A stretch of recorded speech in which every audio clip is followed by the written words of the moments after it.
जय शंकर. सगळ्यांक अयोध्या नगरीन स्वागत. सभा प्रारंभ प्रार्थन म्हणून आम्ही ह्या सेशनाचे प्रारंभ करूया. ओम दक्षिणास्य समारंभा शंकराचार्य मध्यमा अस्मदाचार्य पर्यंता स्मर्या गुरुपरंपरा श्रुति स्मृति पुराणानाम आलयं करुणालयं नमामि भगवत्पादं शंकरं लोकशंकरं शंकरं शंकराचार्यं केशवं बादरायणं सूत्रभाष्यकृतौ वन्दे भगवन्तौ पुनः पुनः.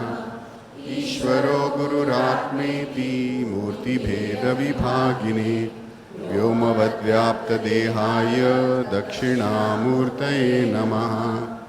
परिज्ञानाश्रम श्री गुरु शंकर परिज्ञानाश्रम शंकर सद्गुरु केशव वामन कृष्ण पांडुरंग आनंद परिज्ञान गुरु सद्यो जात शंकर सद्गुरु गुरुर्ब्रह्मा गुरुर्विष्णुर्गुरुर्देवो महेश्वरः गुरु साक्षात् परब्रह्म तस्मै श्री गुरवे नमः. ओम सहना भवतु सहनौ भुनक्तु सह वीर्यं करवावहै तेजस्विनावधीतमस्तु मा विद्विषावहै. ओम शांति शांति शांति. Aji, we are so fortunate to have with us Nitin Gokarn ma'am, who is one amongst us, आमगल मणकेची साधकू जाल्यारी तुम सगळ्यांक मुक्काल वाज जाणांक तुम तागल गुर्त आसची, but still I will need to introduce Nitin ma'am. तागल विशयान सांगचे म्हणारी आय फर्स्ट मेट हिम आमगेल्या कैलास मानसरोवर यात्रा वेळारी तावळ पयल गुर्त जालेलो. Nitin Gokarn ma'am has been very brilliant in academics, and although I think you were born in Gokarn, no? Hubli, yeah. And then he came to Bombay. He got a job with the railways. Then he appeared for the Indian Public Services, and he became an IPS officer, Indian Police Services Antu.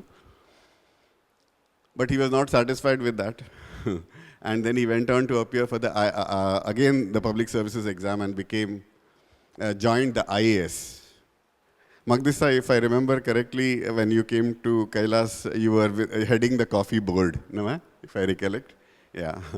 And then he had a very illustrious career. But most importantly, Sangchi Manar Tagal Baddala, he was responsible for the first renovation of the Kashi Vishwanath temple area.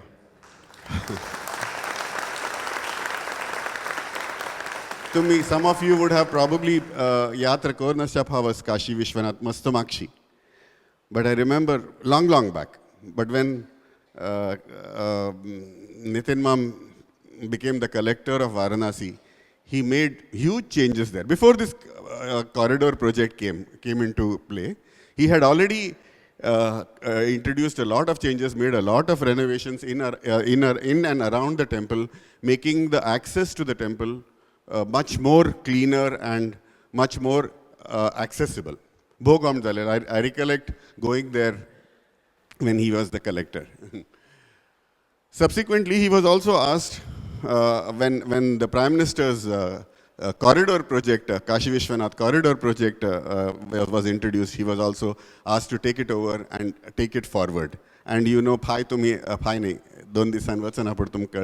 a change it has brought. In fact, even Mahatma Gandhi in this is Kashi Vishwanath Sarvant important sthana.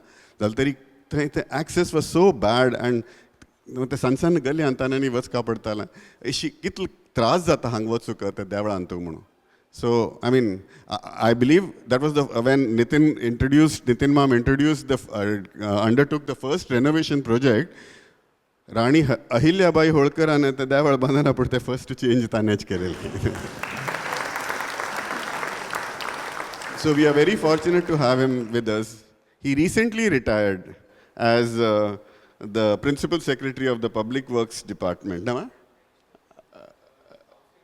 Housing and urban planning and state taxes. And during his tenure, he brought about a whole lot of changes. Tagal wingwinger tagal postings ashila. I mean, atham sangta vachulari, it will be too much to relate. But he has brought in a lot of changes, even in fact, infrastructure, ek project antu ashil, the automotive project antu. Tantu Sudha, he brought huge changes in the system. Mastu sagal kelantana, and I think I should hand over the mic to Nitin Mam to take this. I'm sure you all are all keen to hear about Ayodhya and the importance of Ayodhya for Sanatana Dharma. Over to you, Nitin Mam. Thank you. Very good morning to you all. I'm Nitin Gokarn. I have met most of you. Some of you I may not have met, but I'm Nitin Gokarn, and thank you for that introduction. I've been asked to speak on the history and importance of Ayodhya for Sanatana Dharma. It's a very vast topic to actually cover in a span of 1 hour, and I'll try to do justice as much as possible. Some of it may look very condensed, very dense, because I've tried to pack a lot so that there is some takeaway for you to think about it. But before I do that, I think we must first feel ourselves blessed to be in the Sannidhi of Swamiji, to visit Ayodhya after the renovation or the new temple which has come up, something which is, I think, a milestone in most of our lives, which has happened after more than 500 years of our existence, to have actually come here in Ayodhya. So we'll start with invoking our Guru. Gurur Brahma, Gurur Vishnu, Gurur Devo Maheshwaraha, Guru Sakshat Parabrahma, Tasmai Shri Gurave Namaha. We are in the land of Lord Rama. Ramaya Ramabhadraya Ramachandraya Vedase Raghunathaya Nathaya Sitaya Pataye Namaha. Ayodhya, the unconquerable, the end of all wars. To speak about it in the august presence of our esteemed community is a great honor. For me personally, I have seen Ayodhya right from 1987. So in a sense, I have seen Ayodhya before the Ram Janmabhoomi movement, during the Ram Janmabhoomi movement, and afterwards. And I consider myself to be fortunate to have been involved with the transformation of Ayodhya as well, because I was heading the Housing and Urban Planning Department, and the Housing and Urban Planning Department of UP was the nodal department for the preparation of the Ayodhya Vision Plan, and basis of which all the projects that emanated from the Vision Plan.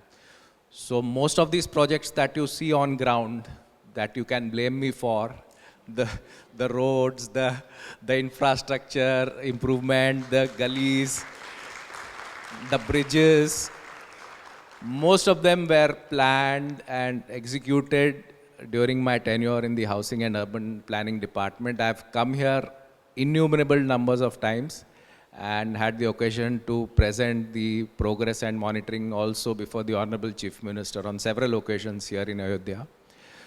So let's come to the topic at hand. I mean, don't get bothered too much about this. This is just to give you a gist of what all I'm trying to cover.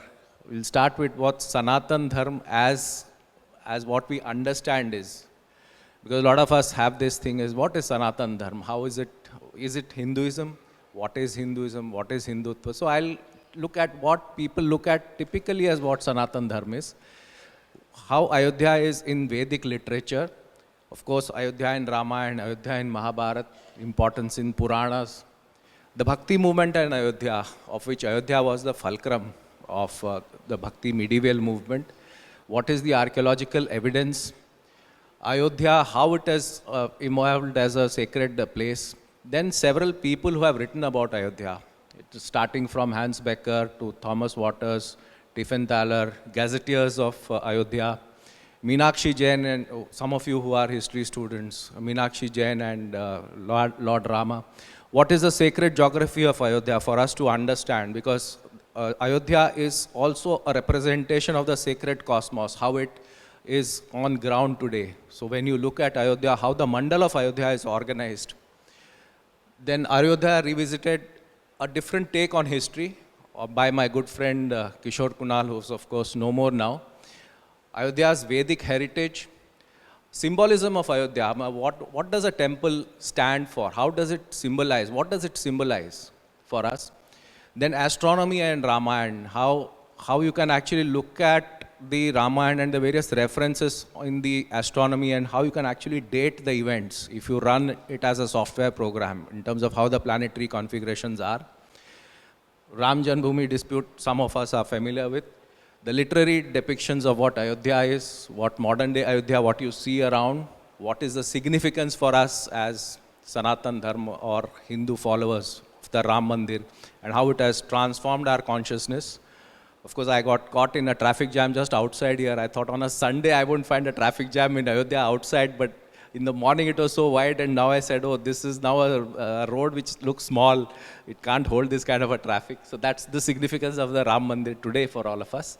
And a brief conclusion as to what we think Ayodhya and the entire significance to all of us in our lives it holds. Sanatana, eternal, everlasting, right from beginning. It's got no beginning. It has always been like that. So you can't say that there's a big bang and then it started. Somebody came and did something and it started. So it's been there right from beginning. Eternal, that's the eternal order. And therefore, it emanates an internal duty from us as Sanatana Dharmis. So for us, it's not a religion, it's just a way of life. How we, all of us live as Sanatana Dharmis. It's part of our culture, it's part of our life. It's not distinct. When I'm doing something, it's not that I'm doing a particular religious thing. I'm living it as an experience as I go around. We have our sacred texts, it's not a single book. Unlike some other religions, we have several of them. It's a jungle, virtually, of Vedas, Upanishads, Purana, Mahabharata, Ramayana. And all of these have certain universal kernels of truth, certain morals, certain values, certain guiding principles, which serve as beacons, just like the lodestar for us to follow in our lives, if we actually choose to do so. So this is just, I like this representation of what the Sanatana philosophies are. So this is not one single book. So you see how it is all enmeshed. So basically it's Astic philosophies, Nastic philosophies, Puranas, Lokas, and different branches. And one can actually spend an hour speaking each of these different ones, but don't worry, I'm not going into that deep. I'm just trying to touch the Astic philosophies. Next. So the Astic philosophies, as all of us are aware, the Shadadarshan, the 6 major branches of Sanatana Dharma. It starts with the Advaita philosophy. All of us are followers of the Advaita philosophy, so I'm just going to only briefly touch, familiar with Adi Shankaracharya. Next. It's the non-duality, that I am not different from the ultimate reality. My Atma and my Brahman, we are all the same. Ultimately, we are all one. And liberation or moksha is the transcendence of Maya or illusion that we have in our lives. So what is Ayodhya in the Vedic, in this Advaita Vedanta philosophy? How does an Advaita Vedantic look at Ayodhya? So for them, it is the embodiment of Dharma itself. When we uphold the truths, the laws that we are supposed to follow, that is the embodiment of Dharma. And it is transcending duality between me and Brahman. There is nothing. I'm being one with it, and therefore I merge myself in through devotion and wisdom into the Lord. Dvaita. Madhavacharya, 13th century, most of us are familiar with it. That's the major philosophy. So you have a separate jiva and a separate atma. That is the Dvaita. And the path to liberation is when I have bhakti towards Vishnu. So the only way to transcend it is through bhakti. So the soul, I can attain bliss, but I am still distinct from divine. I am not one. I am as close to it. I am very close to the sun, but I am not the sun. That's the whole difference in this. So Advaita philosophy is different, and in Dvaita Vedanta, you find that it is Vishnu's avatar as Lord Rama, which is the most significant part of this entire philosophy for Ayodhya. They look at Ramayana as all the events as being real. Whatever is there written in our text is all real, and it exemplifies the path to devotion, righteousness, truth, all the dharmic principles of our life. And for us, it illustrates dualism, devotion, and righteous living. So this is ultimately, Ayodhya is a part of the Dvaita Vedanta, the larger part, and therefore it is not separable from it. Next. Ramanujacharya of the 11th century, it comes to what is called as a Vishisht Advaita. It is another part of the Dvaita philosophy. It's what is called as qualified non-dualism. Soul and God are distinct, but despite being distinct, they are not, they are inseparable. They are all together. So Vishnu is the supreme reality, and the Jivatma, that is all of us, the souls and the universe, are his attributes. So we are part of it, but distinct from it. So what is the path to liberation? If you look at from the Ayodhya, from this philosophy, it is achieved through bhakti or devotion and prapatti. So only two things are needed, bhakti and surrender. These are the only two things that are needed in order to attain moksha. So the soul attains eternal bliss while retaining its own individuality. So what does Ayodhya look at from the Vishisht Advaita point of view? It is the ideal relationship between a devotee and the Supreme Being, that I am part of it, but I am still distinct. And it is Lord Rama's grace and dharma and divine accessibility ultimately which is needed in our lives. So it is a bridge between the transcendent and what is called as the immanent. That is Ayodhya for you. So it is a medium for you to attain moksha. Next. Sankhya, school of philosophy of sage Kapila. Some of you would have gone to Kapil Muni Ashram, I am sure, when you visit Varanasi. It's part of the Pancha, the entire yatra that is there in Varanasi. Sankhya school by sage Kapila. Next. So it is a dualistic form. You have the Purusha and you have the Prakriti. Two distinct and different things. One is pure and the other is dynamic. So there is an interplay of the three gunas. All of us have these, sattvic, rajasic, tamasic, to a certain extent. In some people it is, some part is heightened, but some part is less. But all of us have these three gunas. So moksha attains when the Purusha realizes that it is distinct from Prakriti. In Sankhya philosophy, Sankhya Darshan, Ayodhya is what is inconquerable. So it is what is the perfect balance in life of peace and of self-realization. So what do we look at the characters of Ramayana? Rama is the Purusha, Sita is the Prakriti or the earth, and Hanuman is the Viveka, your own mind. So ultimately these are all symbols as far as this Sankhya philosophy is concerned. Next. Nyaya is Gautama's logic. Next. It looks at where things come from, epistemology. What is the evidence? Pramana. It asks for evidence. So there are four sources of knowledge. What you perceive, what you can infer, what you can compare, and what somebody testifies as verbal testimony. So on Ayodhya, what is the Nyaya philosophy? How does a Nyaya philosophy look at Ayodhya? That this is Pratyaksha Pramana of Lord Rama himself in Ayodhya. You have the Anuman I can make as an inference through my logic. Rama's birthplace is there in Ramayana, so therefore Ayodhya is Rama's birthplace. That is the inference that you draw. And it is only your karma which lead to rational outcomes. Next. This is the best that I like. It is the atomic theory. So people think that atoms and atomic theory is all in physics, but this is part of Indian philosophy, the Vaisheshika by Sage Kannada, the theory of atoms. So reality is in 6 different padartha. I'm not going into the details, but Vaisheshika and Ayodhya, it looks at what is analyzed as Rama's rule being a dharmic rule.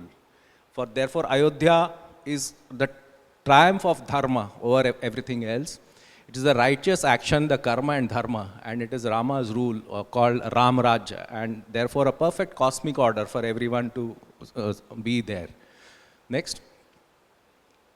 Yoga Sutra of Patanjali, the Eightfold Path. Next. So it's basically your own spirituality development, your self-control and liberation. So that is the Eightfold Path. In yoga, how do you look at Ayodhya? That is the inner discipline, the devotion that you have to Lord Rama. So Rama is the perfect yogi in the sense that he has pratyahara and dharana, samadhi, all as part of his personality. Yoga and bhakti, dhyana and mantra yoga. And Ram Raj is the basic ethical governance that you see of yama, niyam. And Rama's life exemplifies the eightfold yogic path. So for them also, in the yogic path and philosophy also, Ayodhya is central and important to their philosophy. It's a feeling of spiritual awakening and consciousness that you get when you are in Ayodhya for them. Next. Purva Mimamsa by Sage Jaimini. This is what we do in our daily rituals, karma kand as we call it. वो कर्म कांडी है. You do rituals in order to build a particular habit and then you transcend it.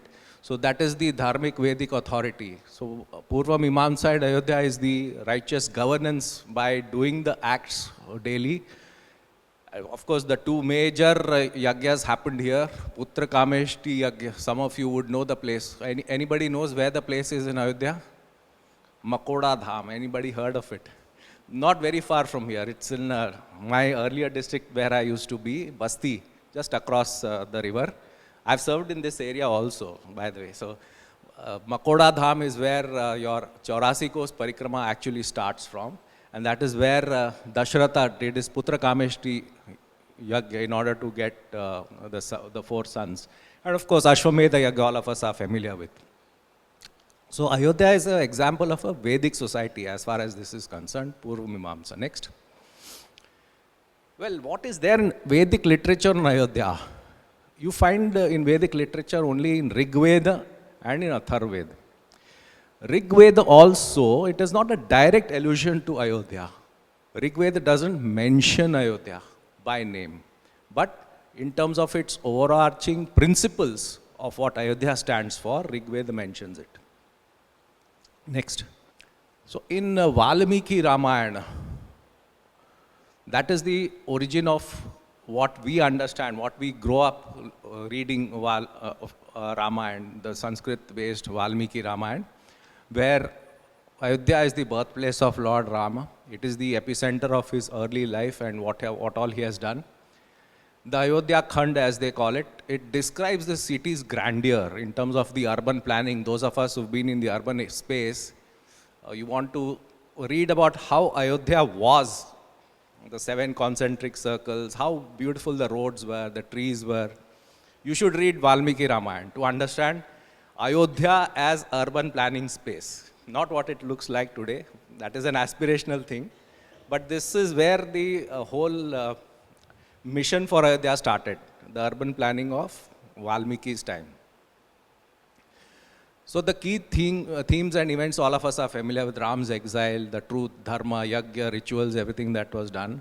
But Ayodhya, it represents the governance and spiritual ideas, the Ram Raj ideals that all of us stand for. That is what Ayodhya represents. Next. Mahabharata, it is noted as a sacred city. Not much is written about Ayodhya in Mahabharata, but they say that one who visits Ayodhya is freed from all his sins. But it is connected with the Ishkwaku dynasty. So all of us are familiar with King Ishkwaku, the Ishkwaku dynasty, and he is related to Vaivasvat Manu, not the Manu of Manusmriti. Vaivasvat Manu is different. When we take our sankalp, Vaivasvat Manvantare comes. Some of you would have, when you do the pujas and take your sankalp, Ashtavinshati Tame, when you say all that, you will have this Vaivasvat Manvantare. So that is where it is linked. That is where Ayodhya is linked. in terms of our entire sacred geography. Because all of us know, when we take a sankalp to do any puja, what does it represent? It represents you as a person in the evolution of time. You say where, which khand, kal khand, kal yuge, and then also the place, Bharatavarshe, Bharat Khande, Mero Dakshin Digbage. So essentially, it represents in the evolution of the cosmos, the time, space where you're standing, and you as a person taking a particular sankalp. So in that, if Vaivasvatman is mentioned, it means that Ayodhya has been a part of our rituals for ages. One doesn't know when it has actually started. So one relates to that when you say that this is the son of Vaivasvat Manu.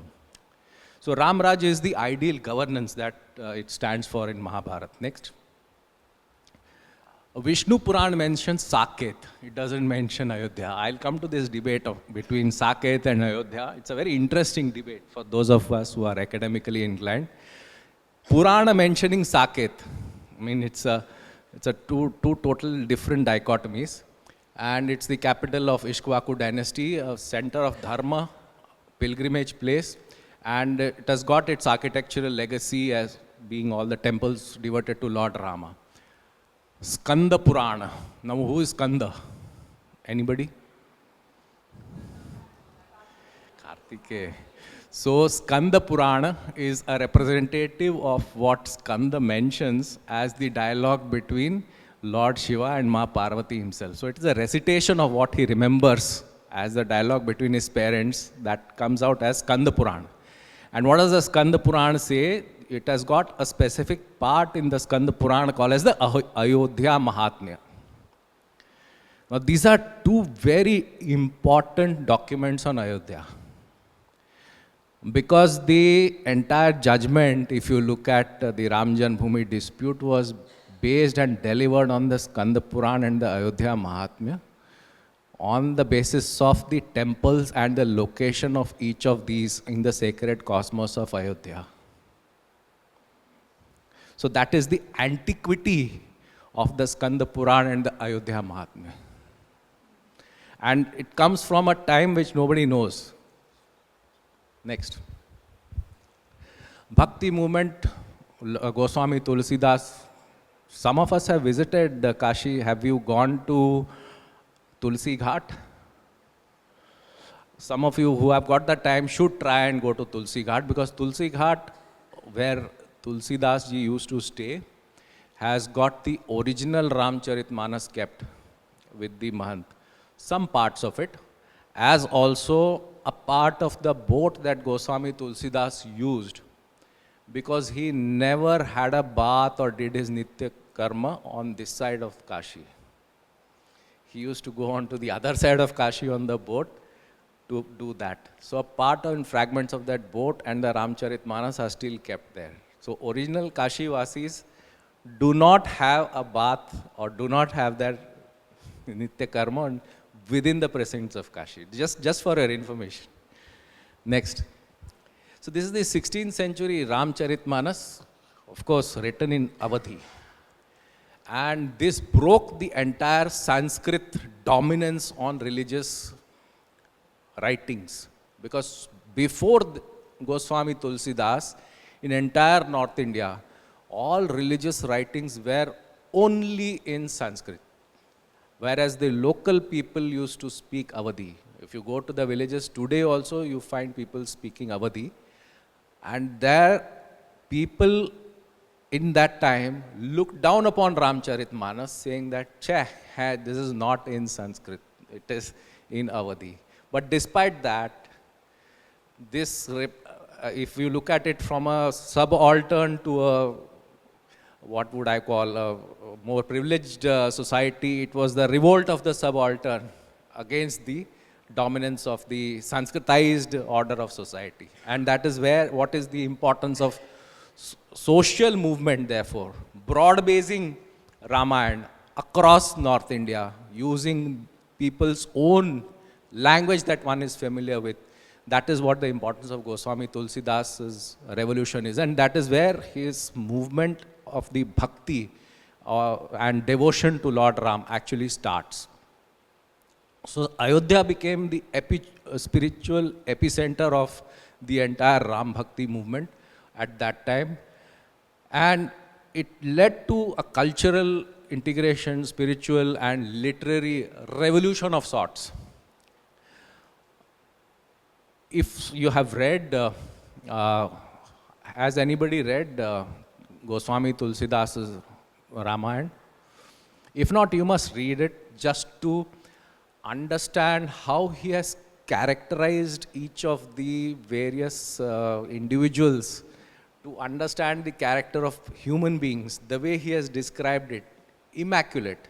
And that is what is most important. Making it common-based and reading about people's characters through his own descriptions. That is something which distinguishes his Ramayana from Valmiki's Ramayana. Next. So next we come to Ramanujacharya. Ramanujacharya, of course, Vishishta Advaita tradition, Vedanta tradition, divinity and path to liberation. That is what his interpretation of Ramayana is. And he highlights Lakshmana's unwavering service to Ram as the ideal. Normally, you have two brothers fighting. In today's day, it is very difficult for brothers to even talk. But you have a brother here whose complete unwavering support, unconditional support through all the trials and tribulations of Lord Rama's life. So that is considered as an ideal example of how brotherhood should be looked upon. That is what Ramanuja looks at. And he is considered to be the precursor of what we'll now come to as the Ramanandi tradition, which was a major tradition here in North India, and especially in the Awadh area. The Ramanandi sect worships Ram and Sita and focus of Ram. So here they will say Jai Siya Ram. You will not hear Jai Shri Ram. It will be Jai Siya Ram. That tradition of Jai Siya Ram actually comes from here. And some of you would have come from Mathura. What did they say for Krishna? Radhe Radhe. So the medium for Krishna is Radhe Krishna. So it is Radhe Radhe Radhe Radhe. So they say Mathura mein rehna hoga to Radhe Radhe kehna hoga. So it's like that. So it's a different culture, but you understand the importance to the female aspect, which is coming first. For the feminists here, that should actually ring a bell. So the female aspect comes first and then the Lord comes later. So it is Radhe Krishna, Siya Ram, and that is part of the local tradition here. It's not thrust by somebody onto the people. So he looks upon Ram as the supreme deity, and because of his contribution in October 22, there was a statue that was unveiled here in Ayodhya of Ramanuja. Next. Now we come to Ramanandi sect and Ramanand. The origins are from the Bhakti movement of Lord Ram, and Ayodhya is, of course, as Lord Ram's birthplace. It is central to the Ramanandi sect. So if you look at where we had gone in the morning, the Hanuman Gadi temple, it's part of that Ramanandi sect. They will say that they are part of this akhada or the other. And most important shrines of Ayodhya were actually controlled by the Ramanandis. And there were, of course, a lot of frictions between different sects at various points of time. It is not just Hindu-Muslim here, but also jostling between sects for control of religious places that happened. But Ramanandis were the ones who ultimately emerged as the main controllers of the temples here. And the last one is very important. I mean, even a person like Champat Rai, who is the General Secretary of, some of you would have met him, of the Shri Ram Janmabhoomi temple, he says that even the current temple is actually belonging to Ramanandis. Because they are the ones who are holding the tradition of the worship of Lord Ram. Now, if you go to any temple, you will ask what tradition does it belong to?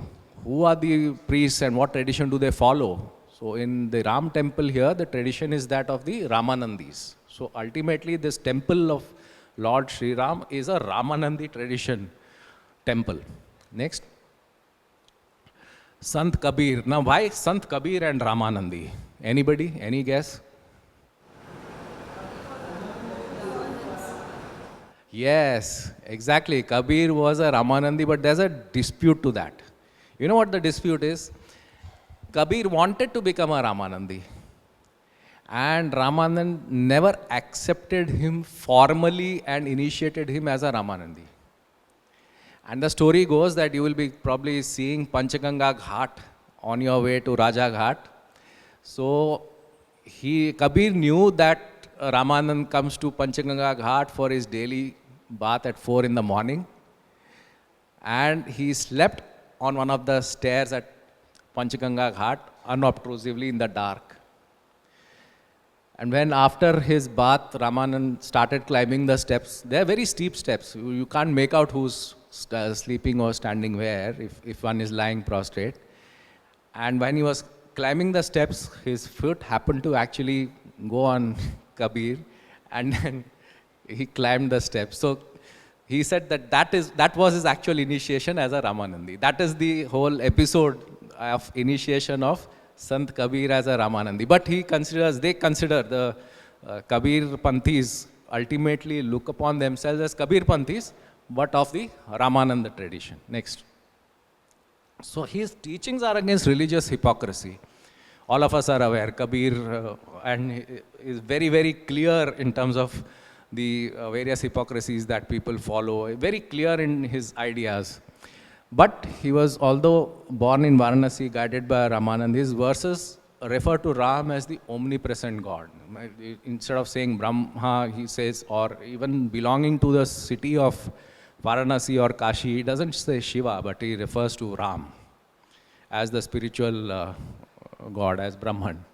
So the Bhakti movement was Goswami Tulsidas, Kabir. These are the people here in the Awadh region. Of course, Mirabai and others at other places. But they were the ones with the Kabir Dohas. Some of us do listen to them even today. And that tradition still continues. So it was in 2020 that the soil, when the Ram temple was being done, that Kabir Samadhi, anyone where Kabir Samadhi is? Sorry, I'm asking all these GKs because we are part of the same cultural tradition. Do you know? Anyone visited the Kabir Samadhi? It's at a place called Maghar. When you go to Basti, when you continue on this road here, towards Gorakhpur, there's a place called Sant Kabir Nagar district, it has been formed. And Maghar was the place where Kabir had his last. And therefore, there was this dispute as to whether his body was actually buried or burnt or what happened to it. But that is where his Samadhi is, Maghar. So the soil from Maghar was bought for the construction of the Ram Janmabhoomi temple to link Kabir to Ram. Next. Samarth Ramdas. All of us are familiar with him, especially the Marathi speaking people. Sukhakarta Dukhaharta. All of us are familiar, written by Samarth Ramdas. If you go to the villages in Maharashtra, the old timers, how do they greet each other? We greet each other now as Jai Shankar. How do they greet each other? Ram Ram. Where does it come from? Comes from Samarth Ramdas. Comes from Shivaji. And it comes from his visit to Ayodhya, his pilgrimage to Ayodhya, his contribution to the Rama movement, not just in the north, but across the Deccan. So he had a very crucial role in inspiring, as we all know, Chhatrapati Shivaji Maharaj, and its blend for societal change. Next. Let's come to now hard evidence on how old Ayodhya is. These are the hard facts, okay? So far we've been looking at what people have written or thought or philosophies. Now what is the archaeological evidence? It starts with Sir Alexander Cunningham.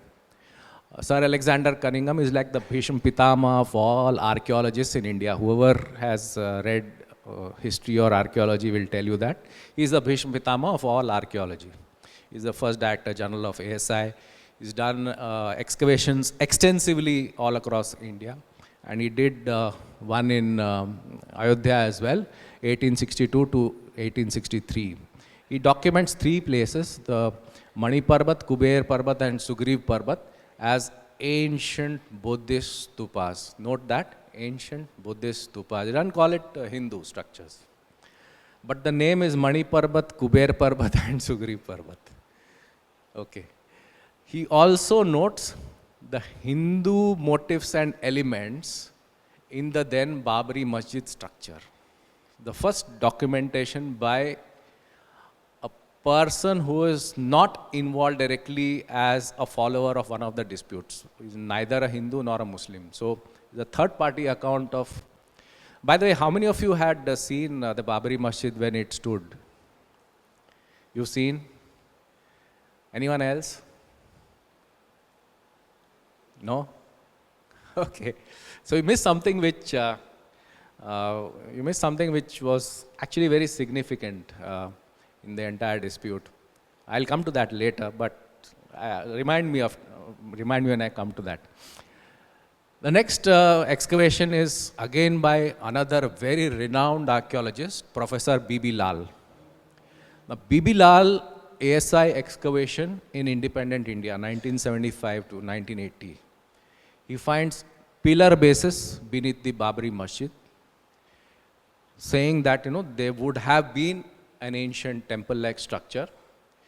He sees painted grey ware, which means at least 1000 BC, archaeological evidence. And he finds terracotta figurines and Hindu motifs, denoting significant Hindu presence at a very lower strata of the earth. Then we come to Dr. K.M. Srivastav's study. Again, the same things of confirmed pillar bases beneath the Babri Masjid and Hindu motifs like the lotus and temple foundation at the base of the Babri Masjid. And of course, the court mandated, Allahabad High Court mandated excavation, which ultimately that report led to the finding of the Allahabad High Court and the Honorable Supreme Court that it was actually a temple which was destroyed and then made into a mosque or a disputed structure, and therefore it was given to the Sanatana Dharmis. That was the whole progression. Next. Now this is Sir Alexander Cunningham, for those of us who are not familiar with him. Next. I'll just give a brief. He's the first Director General of the ASI. His key findings is he looks at it as ancient Saket. He finds both Hindu and Buddhist structures. He describes the ruins of the Babri Masjid area and the Hindu ruins. He documents that the Babri Masjid, as per local belief, was built on top of a temple. Observes pillars with Hindu motifs in the Babri Masjid. Let me say that when I had first seen the Babri Masjid, which was in 87, I saw it again in 90, again in 91 before it got destroyed. Because I used to be posted in a place called Kasya, Kushinara, Kushinagar. Anyone who knows what this place stands for? It's the final resting place of Lord Buddha. And it's on the same axis as you go and cross Gorakhpur, Kasya, Kushinara, Kushinagar. You have a very beautiful temple and you found relics of Lord Buddha there in Kushinagar. So when I first was posted, you have come from Mathura. I was joint magistrate or SDM of Chhata. Chhata subdivision abuts Rajasthan and Haryana. And it has the temple towns of Barsana and Nandagaon. I don't know whether you visited it. So Barsana, Nandagaon, Radhe Rani, I used to be the prashasak of those temples. And my posting then was as joint magistrate of Kushinagar or Kushinara. So my first visit to these parts was when I had come to join on a Maruti 800. I had driven right from those days. It was not this kind of a road. It wasn't a 4-lane road. It was more of a 2-lane road with a lot of trees on both sides of the road. And I had a night stopover at Ayodhya because it was raining very heavily. Gunjan mentioned it rained heavily in Lucknow. It was raining very heavily, and visibility was almost close to zero. And next day when I crossed this river and went on the other side, from Ayodhya till Gorakhpur, 90% of the houses those days were of thatched huts. Hardly any pakka house. The pakka houses would be only government structures or people who are really wealthy and well-to-do. No roads to access the villages. I'm talking of 88, 89. See where we have come from. Okay. So at that time I had visited the structure, and those are beautiful granite pillars on which there were murtis of Devis inside the Babri Masjid structure. Those were the pillars, on top of which were the 3 domes. So, am I right, Gunjan? So, looking at it from inside, you knew that this was something which was not originally meant to be a mosque. Okay. So, the antiquity of Ayodhya is at least in the early centuries of the Christian era. And he looks at it with all 3 traditions, that is the Hindu, Buddhist and Jain traditions for Ayodhya. And that all 3 regard Ayodhya as a sacred place. The impact of Cunningham's work is the foundation for all the later works by the ASI as well as the entire Ram Janmabhoomi dispute. That document that Sir Alexander Cunningham came out with is the foundation stone on which the Ram Janmabhoomi dispute and the Ram temple that you are going to visit tomorrow is based on. Next. The great Professor B.B. Lal, he was a Padma Vibhushan. He was also the DG ASI, and his findings in the 1970s is called as the archaeology of the Ramayana project. So he looks at the earliest human settlements to be in Ayodhya, at least from 1000 BC, and looks at painted grey-ware as evidence of the pre-Indo-Aryan cultures that existed here, the terracotta figurines and motifs that he finds, the brick structures that are layered across the centuries to see how human civilization has actually progressed from century to century. And the structural evidence beneath the Babri Masjid is also documented by B.B. Lal. He goes much ahead to what Alexander Cunningham did on the Babri Masjid site. And I identified many more pillar bases, saying that this was actually the base for a grand temple-like structure that existed at that point in time. So, at least the antiquity till 1000 BC Praman is established. Next. Now, why do I come to King Vikramaditya? What is his linkage? Anyone? Where is Vikramaditya from? Ujjain, right? And when exactly? Next. 375. Okay, Ayodhya, when Vikramaditya comes from Ujjain to Ayodhya, is a desolate place. Hardly any people staying. And the description that is there in some of the Mahatmyas is that the whole place has gone to seed. And this is 300 or 400 years after Christ. So Vikramaditya is actually the patron of several temples. The Ujjain Mahakal is also attributed to him to have been renovated. But the major Ram temple renovation, identification of the place where he constructed that temple as the birthplace of Lord Ram, was done by Vikramaditya. And one of the major places that he identified was, I'll come to that, a Shivlinga, that temple of Nagendranath ji, which is the major finding basis of which he identifies this as the place of Lord Ram. We'll come to that now. So there is no direct archaeological evidence that Vikramaditya constructed the temple, but there is a lot of folklore, manyata as they call it, across the Hindu society in Awadh region, that the temple which was destroyed during Baba's time was built by Vikramaditya. Of course, later rulers would have done some additions to it, but the major temple construction was by Vikramaditya's time. So you find Ayodhya Mahatmya referring to his role as the constructor of the then temple of Lord Ram. Next. Now, this is a very controversial book. Some of you may like it, may not like it, but it exists as evidence. Ayodhya as a Sacred City by Hans Becker. Hans Becker looks at Ayodhya not as a Hindu place, but as a Buddhist place. Saket. And the Vishnu Puran also mentions Saket. It is not mentioned as Ayodhya. And, but he says that from a Buddhist influence place, during Vikramaditya's time and the Gupta's influence in Ayodhya, it transformed from being a Buddhist place into the place of Lord Ram.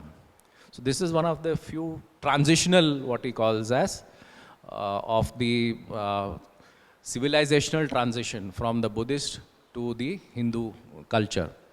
The Skanda Puran and Ayodhya Mahatmya already talk of it as a sacred tirth. One looks at several inscriptions which have led to this conclusion that actually Ayodhya transformed from a Buddhist place to a Hindu place, based on several Samudragupta's grants or Kalidasa's Raghuvamsha, or Skandagupta's grants or Harsha's period. So these are evidences that, you know, by the time of the Guptas and Harshavardhan of Kannauj, this had already become into Lord Rama's cult. Next. Skanda Puran and Ayodhya. As we looked at it, Skanda Puran, it mentions Ayodhya as city of Vishnu, Ram, moksha giving tirth Janma Bhumi, and it's a place that equates Ayodhya with Kashi. So we've seen progression from a complete Buddhist influence to a transition to an equation with Kashi. So that's the transition that happens for Ayodhya. Next. Tiefenthaler. Joseph Tiefenthaler looks at it as a Swargadwar. Do you know where Swargadwar is? You can, some of you may like to visit it if you have the time. It's not very far from Guptar Ghat.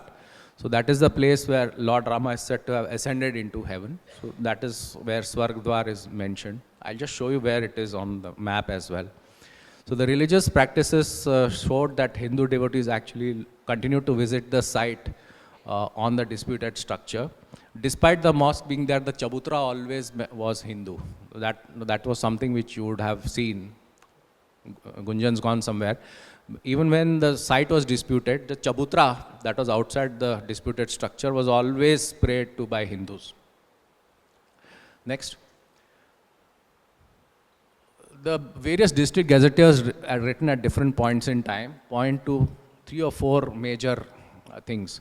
One is the construction, destruction, and reconstruction of temples. The district gazetteers written by the Britishers bring this out as a point. They talk a lot about the Hanumangadi temple, which we visited in the morning. They talk of also the Kanak Bhavan temple. Anyone, what is Kanak Bhavan temple? Anyone? Kanak Bhavan temple was supposed to have been, it's a bhavan given by Kaikeyi to Sitaji after the marriage of Sitaji to Ram. So Kaikeyi has also given something to last a lifetime. The Kanak Bhavan still exists. Some of you who have got the time can go and visit it. And this is the most important from archaeological point of view, the Nageshwarnath temple, based on which Vikramaditya did its thing. Next. Meenakshi Jain, temple propagandist, who wrote the battle for Ram seminal work on the Ram Janmabhoomi dispute. Next. She looked at the historical distortions in what she calls as the colonial narrative and not the native narrative. She exposed the post-colonial distortions. The focus was to remove the colonial and leftist biases in history from her work. So she's done a lot of work for the base of the ideology for the Ram temple. Next. Let's look at the sacred geography of Ayodhya. The sacred geography of Ayodhya has these various parikramas. I'll show the diagrams. The Antargrahi, the Ramkot parikrama, Panchkosi, Chaudah Kosi and Chaurasi Kosi. Interestingly, the Chaurasi Kosi, 275 kilometers, passes through 5 different districts and is the only greenfield national highway that we got done during my time. Nowhere else has the national highways got a greenfield national highway. They have done all existing highways, but this is the only exception in the entire country for the Chaurasi Kosi. The cultural significance comes from the representation, as I said, of the cosmos into the ground as when you circumambulate these places. Next. How do we look at a pilgrimage? All of us are here in a pilgrimage, right? So how do we look at a pilgrimage? It is a sacred place and a sacred time. You are with Swamiji. The biggest thing in your life is to come to Ayodhya, and one of the biggest attractions is to be there when Swamiji is in Ayodhya. See, that's the biggest thing right in the middle for all the believers. Of course, it's a ritual, there's a finite and the ultimate supreme. That's how every sadhak looks at in every Tirth Kshetra. So what is a Tirth Kshetra? It's like a bridge between where you are in your physical existence to your transcendental existence. So when you ask for moksha, so it is the Tirth which, it's like a yantra or a medium by which you can attain moksha. So that is what the belief is. Next. Some of us have been to Mansarovar. Okay, so Manas Sarovar, the Sarovar of the brain. Where does it start? Right at the top of Bharatvarsh. And what are the 4 rivers that come out? Any idea? Indus? Yes. Brahmaputra? Yes. Satluj? Yes. And also the Ghagra or the Saryu.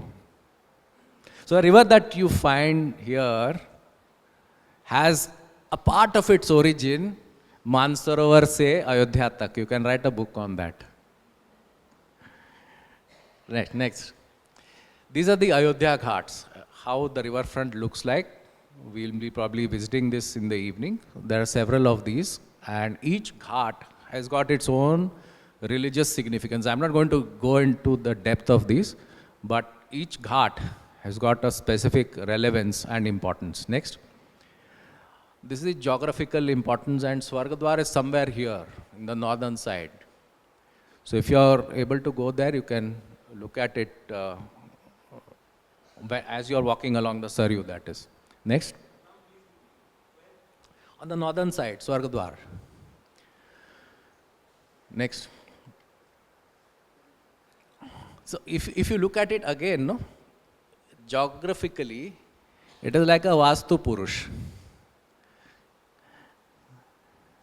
It's like a person who's lying with their legs folded, lying, looking at the sky. That is what is called the Vastu Purush. And interestingly, the same Vastu Purush design for urban planning we have taken when we made a Navya Ayodhya scheme. The Navya Ayodhya scheme is on the other side of the national highway. When I had the occasion to get it designed from Doshi, who knows Doshi?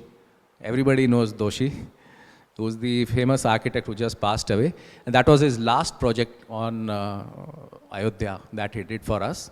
And that entire design was based on this Vastu Purush scheme of traditional urban planning mixed with modern elements. Next.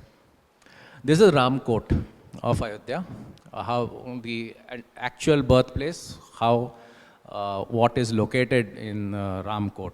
Next. The Chaurasi Court, as I said, the entire pilgrimage path passing through 5 different districts, 265 kilometers. Next.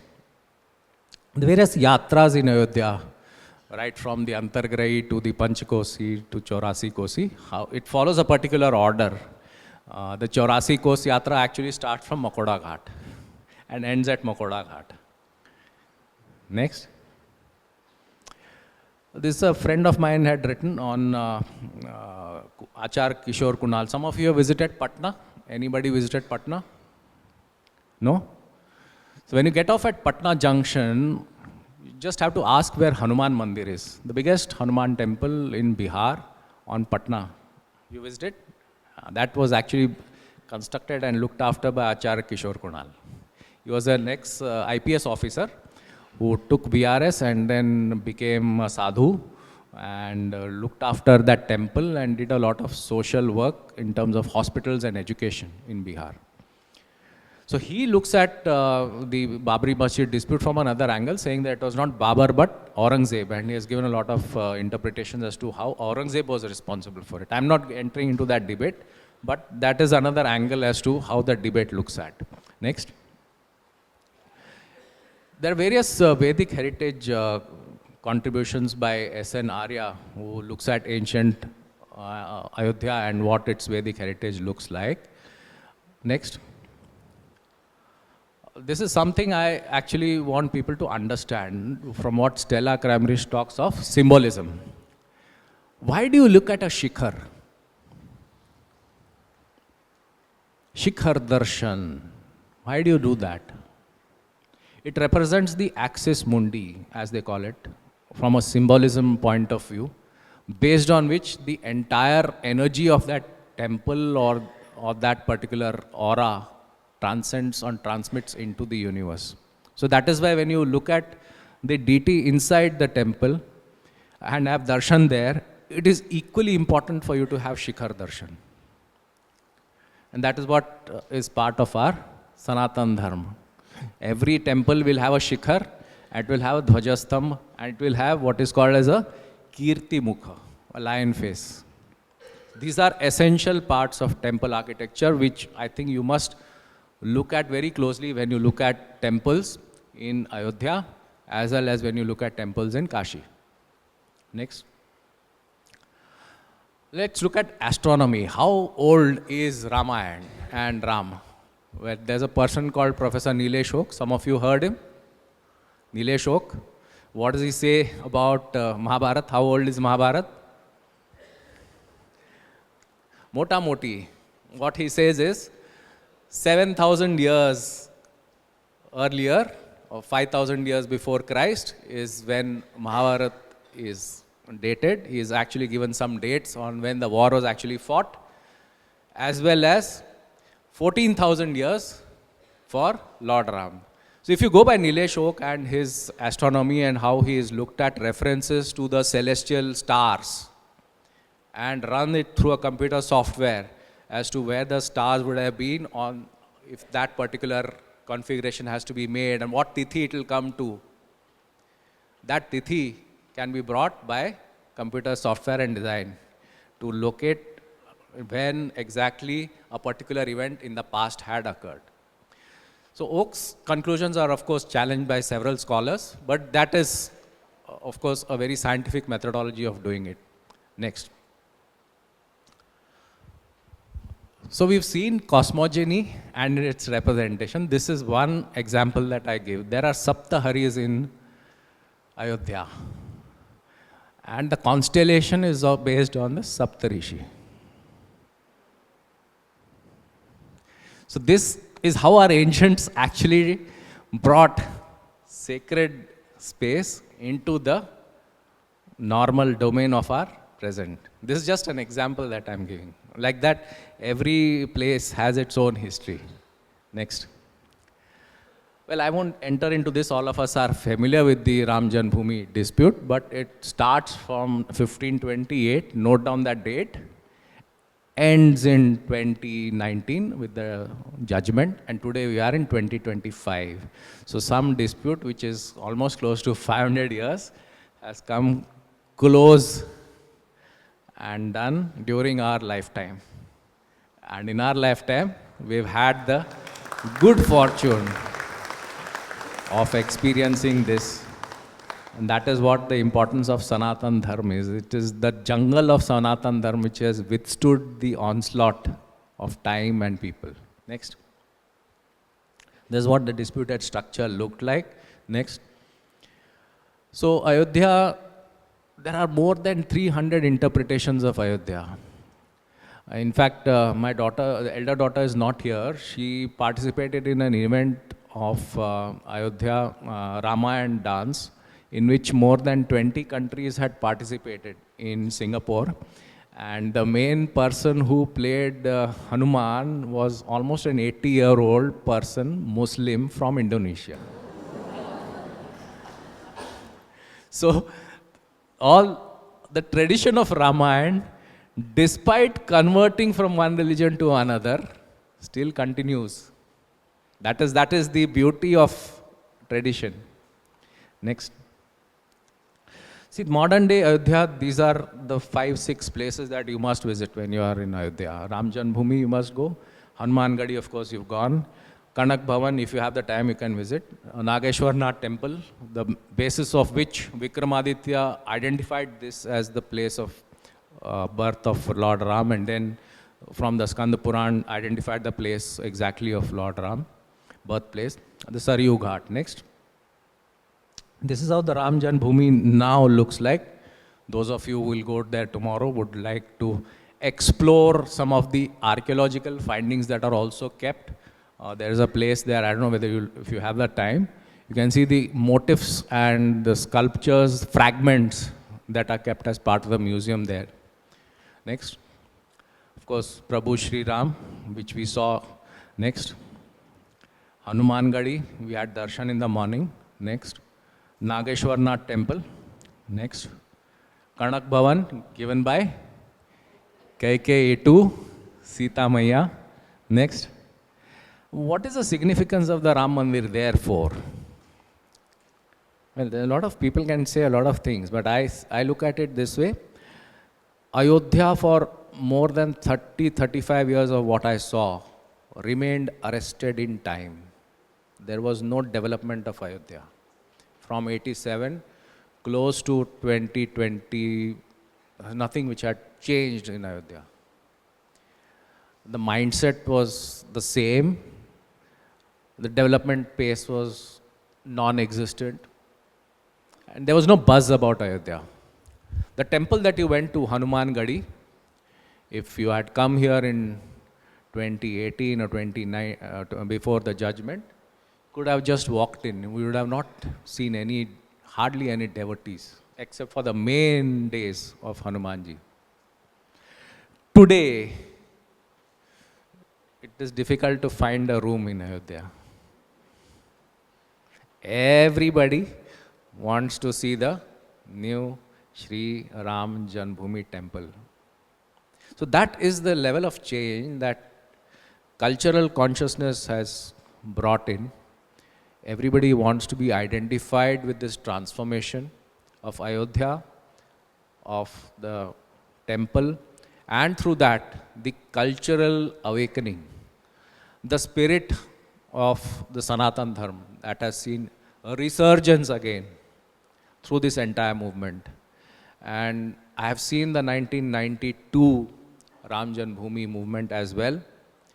I wasn't alive when 1942 Quit India movement happened, but people who have seen 1942 Quit India movement and people who have seen 1992 Ram Janmabhoomi movement tell me that the Ram Janmabhoomi movement of 1992 was the biggest public mass mobilization in the history of Bharatvarsh. So that is where the transformation has actually happened. You've seen a pushback against the colonial and the leftist history, which tried to put down on the very existence of Lord Ram, the Setu project of which was the most important project that they wanted to destroy, the link that connects Sri Lanka and India, Setu Samudram project. the very existence of Ram was challenged.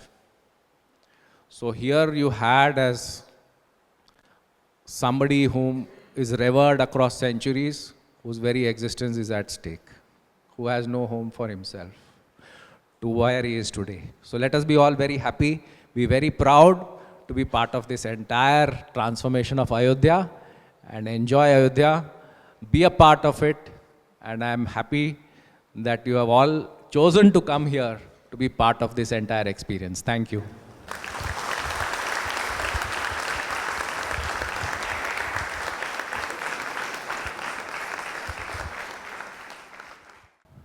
Yeah, this Nageshwarnath temple.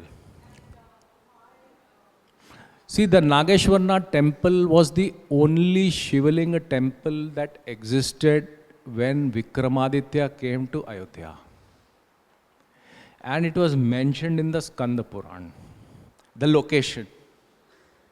So that is where the triangulation of where the earlier temples existed got started by Vikramaditya. One must understand that shifting of a Shivalinga is a very difficult exercise across centuries. Doesn't happen unless somebody actually physically does that. So that is where the connect happened between Vikramaditya to what was then Ayodhya. And I think did I miss that slide as to just go there? There is one slide which I have tried to show how many times Ayodhya has been built, destroyed, over centuries. So when Vikramaditya came, even in 325 AD, Ayodhya was in ruins.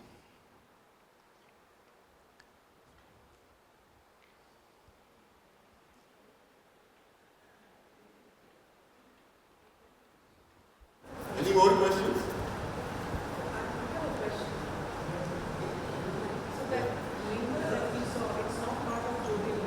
No. It's not part of Jyotirlinga, but it's part of the Skanda.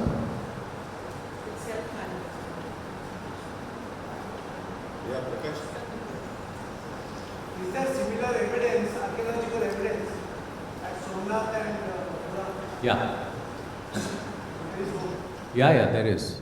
Somnath, the current temple is the 7th temple. You should read, I think there's a book by K.M. Munshi, very close to where you stay, Bhavans.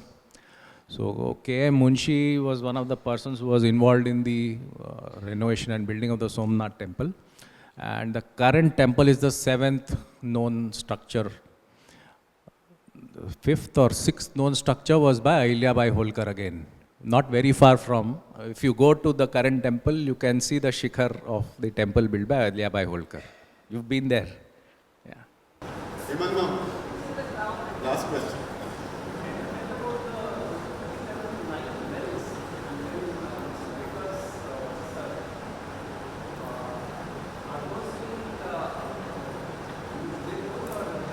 Where?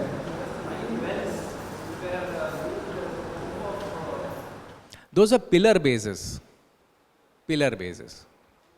So that is no longer in existence. Those are pillar bases, they were photographed and they were taken and kept separately.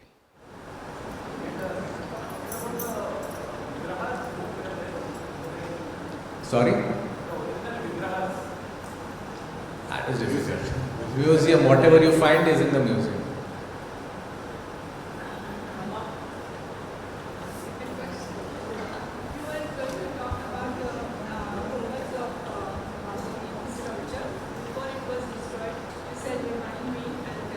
Yeah, that is what I was mentioning for the bases.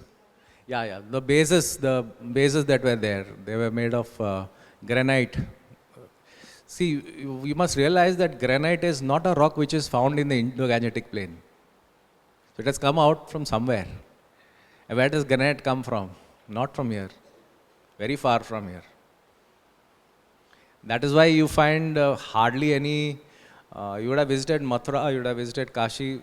Mostly you will find rock, stone, which is sandstone.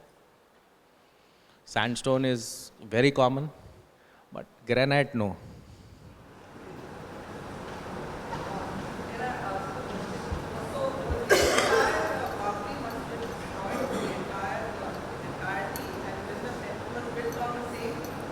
No, no, whatever happened in 92, it was stopped at that. In 92, you've seen how it was in 92. It was all leveled, right? So, Was the temple built on the same site? almost. Not exactly there, but almost. Divya? Yeah, it is part of that campus, yeah. Loudly. What is the significance of Hanuman temple? Well, you visited in the morning. This is more like a fortress. It has never been conquered or done by any, taken over by any Akranta, as they call it. It has been a symbol of resistance to powers that be. But from time to time, there have been benevolent rulers as well. Like he was mentioned in the morning, Shuja-ud-Dawla, like that there were other Nawabs also who wanted to have peace with the local Hindu population, and therefore they gave grants also to Hanumangadi. So that was the fulcrum of the resistance to the outside influence. What was left away as evidence that something still exists at the same spot which has not been explored? Well, one doesn't know because they've gone only to a particular level. I think earlier days, they would not have gone too much underground. They would have built a structure based on certain principles and not gone as below as was needed. One must realize that the current temple has gone almost close to what you find as the second floor, till almost where the shikhar is. That height is below as well.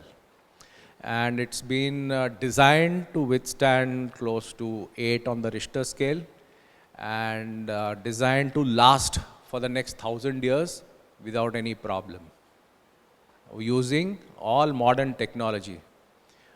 So this is a project in itself to design a temple pertaining to that standards. Of course, there is one temple which has lasted for more than 1,000 years without any crack. Can you name that? Brihadishwara temple. Brihadishwara temple. The Brihadishwara temple, Rajaraja Chola, has lasted for more than 1,000 years, built on stones, built on interlocking technology without any use of cement, use of elephants to carry granite from hundreds of kilometers away. And the Shivling is from where? That big, huge Brihada Ishwara. Where is that Brihada Ishwara from? Narmada. And where is Narmada and where is Tanjavur? That huge. So, and a small anecdote. If you climb onto Tanjavur temple on the first floor, they have an iconography of Mount Kailash. Exactly how Mount Kailash looks like. Etched more than 1,000 years ago.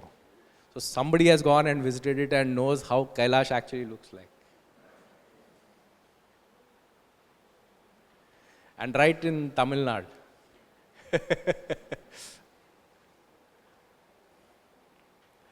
Okay.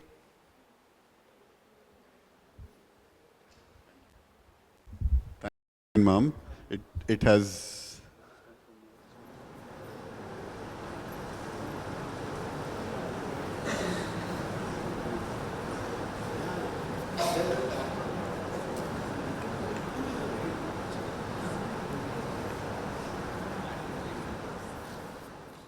Thank you, Nitin Ma'am. He has covered it so extensively in his talk, right from establishing a connection from the Shad Darshanas to Ayodhya, and even the entire history of Ayodhya and the cultural significance of Ayodhya. Bhogam Zala, very nice. In fact, I think he would have been a historian if not for an IAS officer. His research has been so extensive I don't know how he finds that. He found the time during his career. A civil officer, an IAS officer doing research. 2 minute पुरसत असना तांकां. कशी इतली research केल्या. And you should read his books. He has written 3 books that I know of. Never? 5, okay. He's written 5 books. Can you imagine? I mean, we are extremely proud of you.